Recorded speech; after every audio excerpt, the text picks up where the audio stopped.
Bom, oi pessoal, sou o professor Rafael, professor de filosofia de vocês. Não sei se vocês se lembram, né? Já faz tanto tempo de quarentena que a gente está. E nesse final de semana estou me dedicando a gravar essas pequenas videoaulas para vocês, com o propósito da gente revisar um pouco do conteúdo que a gente vinha trabalhando e discutindo em sala de aula. No caso de vocês, terceira série especificamente, com relação à teoria do conhecimento, à epistemologia, e com o propósito também de fazê-los retomar um pouco do estudo que a gente estava desenvolvendo, uma vez que na próxima segunda-feira a minha ideia é disponibilizar para vocês uma pequena atividade avaliativa no Google Sala de Aula. Então eu espero que vocês possam aproveitar, possam se lembrar um pouco das nossas discussões, das nossas reflexões em sala. E é isso, vamos lá? Bom, para começo de conversa, eu acho que é importante a gente retomar um pouco da definição do que é o conhecimento e por que o conhecimento é um objeto de estudo dentro da nossa disciplina de filosofia, né? Uma definição bastante abrangente do que é o conhecimento é que nós damos o nome de conhecimento à relação que se estabelece entre um sujeito capaz de pensar, a gente chama na filosofia de sujeito cognoscente, ou uma consciência, e um objeto que é aquilo que nós vamos conhecer, aquilo que vai ser conhecido. A relação que existe entre esse sujeito que pensa e o objeto a ser pensado é uma relação de conhecimento. O conhecimento pressupõe então esses dois elementos: sujeito, que quer conhecer, objeto, que vai ser conhecido. E se apresentam frente a frente dentro de uma relação.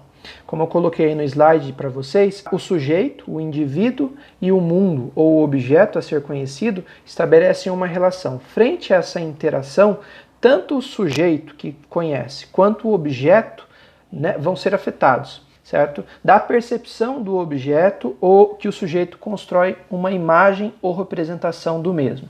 É através desta percepção daquilo que a gente vai conhecer que a gente constrói uma primeira imagem dentro da nossa mente sobre aquilo que a gente quer conhecer. Esse é o primeiro ponto. Depois, em consequência, nós também podemos chamar de conhecimento o saber acumulado pelo homem através das gerações no decorrer da história. Conforme a humanidade vai se desenvolvendo e vai criando novas formas de se relacionar, novas formas de conviver, novas formas de estabelecer poder, inclusive, esse processo ele vai sendo passado de geração em geração.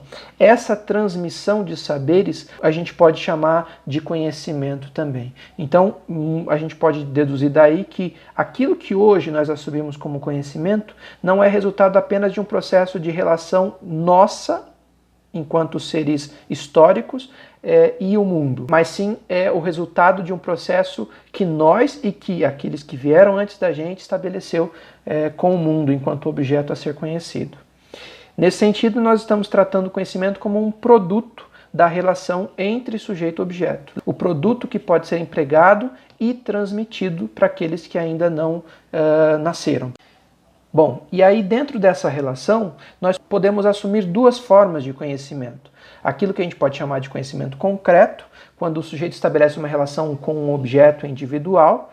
Então, eu posso conhecer este objeto, que a gente costuma chamar de óculos, né? Este objeto, especificamente, ele é um objeto de grau, ele tem a cor caramelo, ele tem alguns traços, é de uma marca específica. Essa relação que eu estou estabelecendo com este óculos é de um conhecimento concreto, de um objeto individual, de um objeto específico.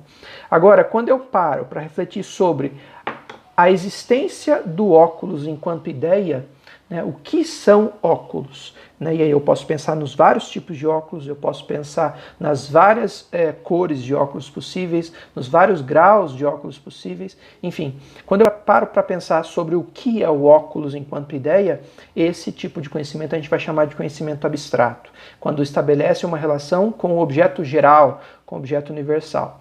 A filosofia ela se dedica basicamente a pensar esse conhecimento abstrato. O que é o homem? Não eu, não o outro. Mas o que é o ser humano? O que é a natureza? O que é o universo?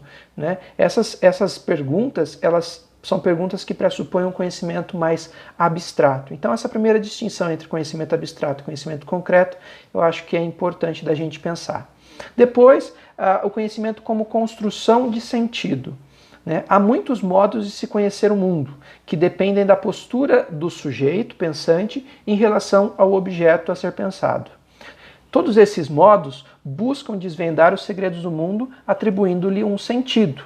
Então nós vamos ter várias maneiras de se pensar e de se conhecer o mundo. Uma das maneiras que a gente vinha falando na sala de aula, uma das primeiras, inclusive, é o conhecimento mitológico. O que é o conhecimento mitológico? A leitura mitológica do mundo, ela parte de um discurso mágico envolvido pelo desejo de atrair o bem e afastar o mal, dando segurança e conforto ao homem. O sobrenatural como causa última das experiências humanas. É uma primeira tendência nossa, quando a gente não sabe, por meio da nossa razão, como explicar algo que aconteceu, a gente sempre vai recorrer a uma dimensão sobrenatural. E é um pouco dessa a maneira de se explicar o mundo a partir da mitologia. Ou pode ser também a partir da religião, apesar de a religião ela ter alguns outros pressupostos. Mas o pensamento ou o conhecimento mitológico, ele parte basicamente dessa leitura sobrenatural. Quer dizer que é inferior, que é menor do que o conhecimento científico ou do que o conhecimento filosófico? Não, na verdade é uma maneira diferente de se entender o mundo, mas que tem o seu valor, inclusive, e que a gente carrega com a gente até hoje. Uma outra maneira de a gente compreender o mundo é a partir do senso comum. A gente falou bastante sobre essa maneira de entender o mundo nas aulas, né? E o senso comum é o saber espontâneo que busca dar sentido às experiências imediatas. Primeira compreensão do mundo, resultante da herança do grupo a que pertencemos e das experiências atuais que continuam sendo efetuadas. Ou seja, o senso comum ele parte de um saber acumulado também, mas que não necessariamente é um saber aprofundado, um saber justificado. Diferente da ciência, que busca e que objetiva compreender as razões de algo que se compreende, que se conhece, o senso comum ele simplesmente aceita, né? Por vezes o senso comum ele reflete consigo verdades, né, que a gente já pode chamar de verdades populares. Os nossos avós, por exemplo, têm conhecimentos de plantas, de chás, que servem para determinadas dores ou para determinadas doenças. Se a gente pergunta a eles o porquê, da onde que eles sabem que tal produto serve para tal dor, eles não sabem explicar. Eles sabem explicar que eles aprenderam isso ao longo da vida deles com os mais velhos. Mas o porquê que o chá de camomila acalma, não há explicação no senso comum, né? Por outro lado, o senso comum também pode trazer preconceitos e inverdades, né? Um dito popular que faz parte do senso comum dos mais velhos é que agosto é o mês do cachorro louco, né? E da onde que vem isso? Exatamente porque era habitual que no mês de agosto vacinava-se cães contra a raiva. Uma vez que isso acontecia, as pessoas assimilavam, faziam analogia de que então era neste mês especificamente que a raiva era espalhada nos cães, né? Isso não procede, a raiva é uma doença que pode se espalhar em qualquer momento do ano. Mas ficou comum dessa forma. Isso é senso comum. Senso comum, portanto, lembrem da analogia na sala de aula, é quando a gente assume um conhecimento, mas na sua superficialidade, né? A partir do momento que a gente começa a buscar razões mais plausíveis ou justificativas melhores para um conhecimento que está no senso comum, a gente tenta fazer um processo de mergulho mais profundo sobre esse lago que é o conhecimento. Esse mergulho ele pode se dar a partir de uma reflexão filosófica sobre um problema, um conhecimento abstrato, ou a partir de uma leitura mais plausível e palpável em experimentos. A ciência, por exemplo, vai se aprofundar nesse aspecto. Falando da ciência, a ciência é uma outra maneira de a gente compreender e entender o mundo. A busca pela verdade justificada por meio de métodos e provas. O conhecimento objetivo do funcionamento da natureza através das relações de causa e efeito. Esse é o processo científico que vai surgir lá no século XVI e XVII, com a Revolução Científica, matéria que a gente vai estudar a partir do terceiro bimestre. E a filosofia, né, que busca compreender a partir da dúvida, a partir do questionamento, a possibilidade de ou não de existir uma verdade, né, a busca pela origem dos problemas e por uma clareza conceitual. né? Retomo aqui com vocês e peço que vocês procurem reler o texto Filósofos e Filósofos, que vai assumir como base o Gramsci, uma frase dele que vai dizer que todos os homens são filósofos em certa medida, e que é importante que vocês possam reler. Bom, dito assim, qual que seria a diferença entre ciência e filosofia, então? Na verdade, elas nascem juntas, elas surgem como uma única e mesma coisa, lá na Grécia Antiga, com os filósofos da natureza, os filósofos pré-socráticos.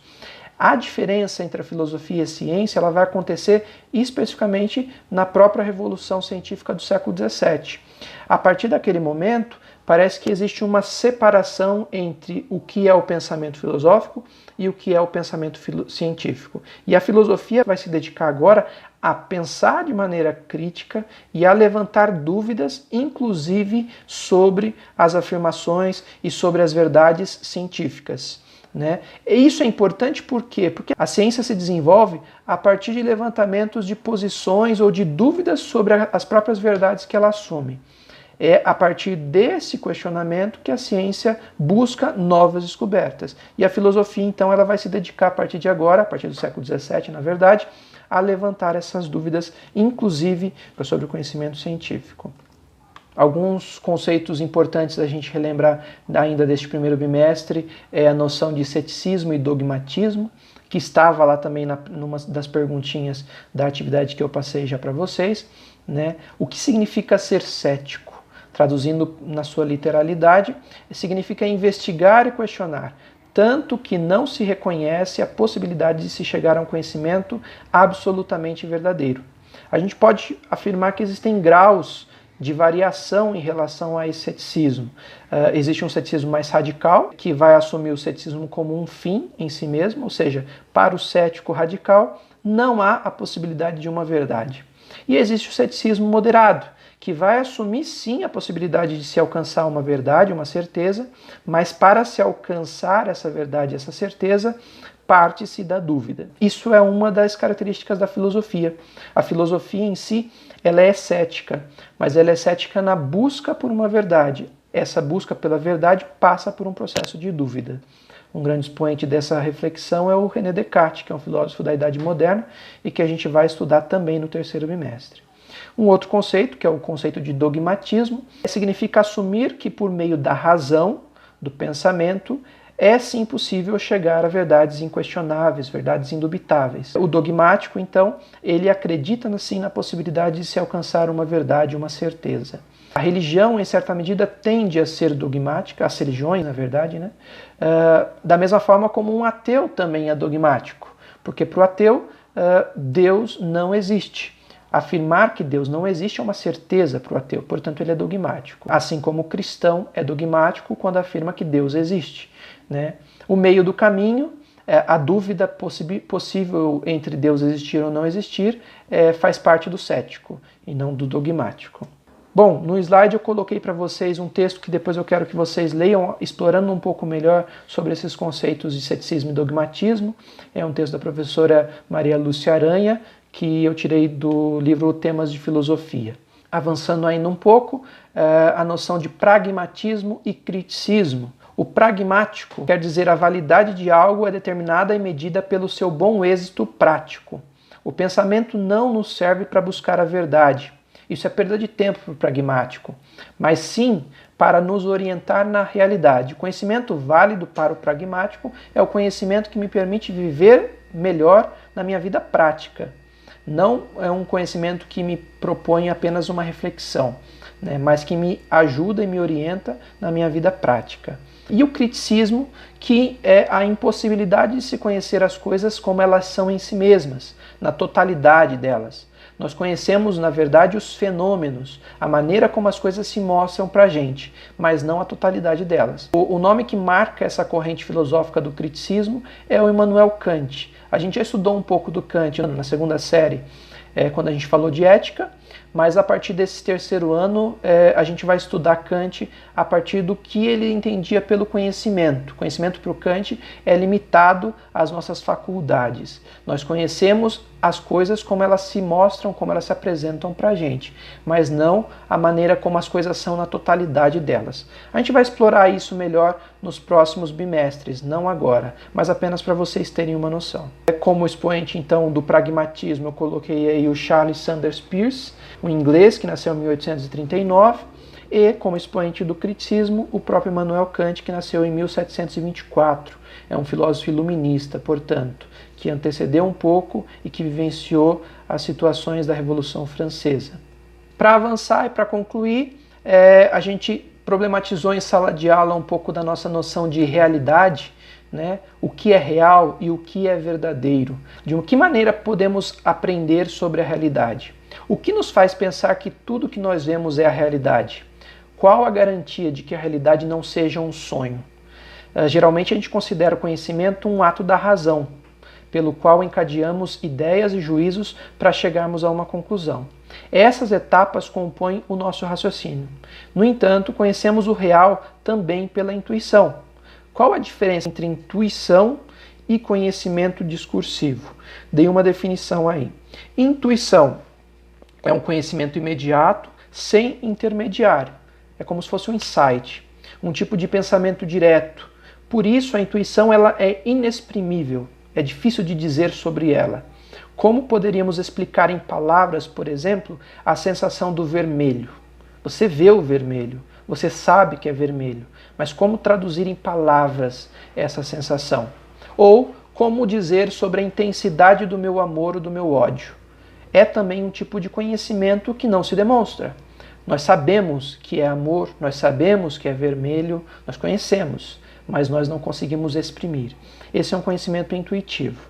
O conhecimento discursivo, por sua vez, é aquele que, para compreender o mundo, a razão vai além das informações concretas e imediatas percebidas pela intuição e as organiza através de conceitos ou ideias gerais.